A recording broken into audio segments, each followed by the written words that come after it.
एक बूढ़ी औरत और भूत। एक बार की बात है, एक छोटे से गांव में सकीना नाम की एक अंधी औरत रहती थी। वह बहुत गरीब थी और उसका कोई अपना नहीं था। हालांकि उसे कभी किसी से मदद नहीं मांगी। लोग उसकी इज्जत करते थे, लेकिन उससे ज़्यादा बात नहीं करते थे, क्योंकि उनकी नज़रों में उसकी अंधी आंखें और अजीब व्यवहार हमेशा थोड़ा डरावना लगता था।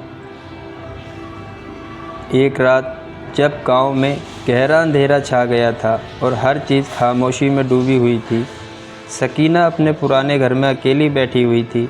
उसे हमेशा लगता था कि कोई उसके आसपास है, एक अजनबी सी हवा, एक अजीब सी ठंडक। लेकिन जब भी वह ध्यान से सुनने की कोशिश करती, उसे कुछ नहीं सुनाई देता।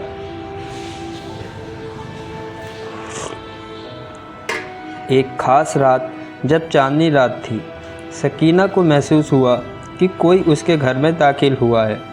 उसे कदमों की आहट तो नहीं सुनाई दी, लेकिन हवा में एक भारी और गहरी मौजूदगी का एहसास हुआ। फिर अचानक उसे अपने पास एक आवाज़ सुनाई दी।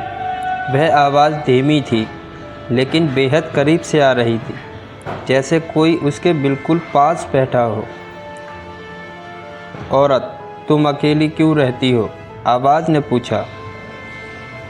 सकीना ने हिम्मत जुटाकर जवाब दिया, मैं देख नहीं सकती, लेकिन तुम कौन हो?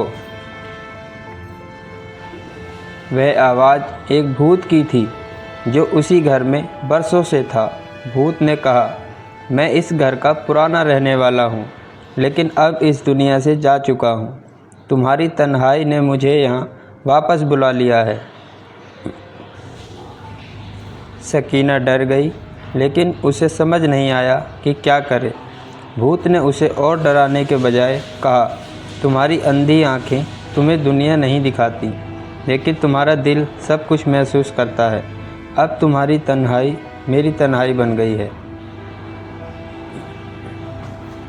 इसके बाद सकीना और भूत के बीच एक अजीब सी दोस्ती हो गई। भूत अक्सर रातों को उसे कहानियाँ सुनाता और सकीना अपनी तन्हा रातों में उसे सुनती रहती।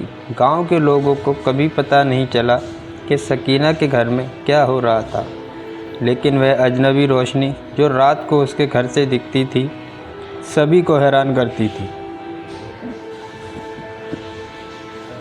आखिरी दिनों तक सकीना और भूत का साथ बना रहा। एक अंधी औरत और एक तन्हा भूत के बीच जो रिश्ता बना, वह इस बात का सबूत था कि तन्हाई का दर्द क्या होता है और इसे कौन बेहतर समझ सकता है। वीडियो यदि अच्छी लगी हो तो लाइक करें और चैनल को सब्सक्राइब करें।